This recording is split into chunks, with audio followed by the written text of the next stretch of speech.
আমরা একত্রিত হই, এই জায়গায় আমরা একে অপরের সাথে পরিচিত হই। সহিহ মুসলিমে বর্ণিত আছে যে নামাজ আপনি বাড়িতে যখন পড়বেন আর মসজিদে যখন পড়বেন 27 গুণ বেশি সওয়াব আল্লাহ তাআলা আপনাকে প্রদান করবে যদি আপনি মসজিদে পড়েন, কারণ আপনি সবার সাথে পড়বেন। সেন্স অফ কমিউনিটি, আমরা একটা কমিউনিটি ভাই।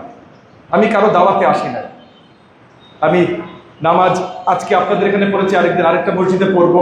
এই পুরো ঢাকা 13 এলাকায় আপনারা আমাকে বেছে নিয়েছেন। সো আপনারা ভোটের মাধ্যমে আমাকে সারা জীবনের জন্য দাওয়াত দিয়ে দিয়েছেন। এখন আর আমার কোথাও যাওয়ার কোনো উপায় নেই, আমি এখানে। সো আপনাদের সাথে আজকে আপনাদের মসজিদ আছে, আরেকদিন আরেকটা মসজিদে থাকে।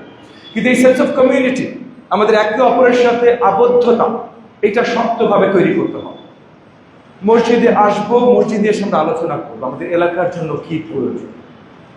এলাকার সম্মানী যারা আছেন, মসজিদ কমিটির দায়িত্বে যারা আছে, যাদেরকে ইতিমধ্যে আমি ধন্যবাদ জানালাম, তাই এলাকার সম্মানী লোক।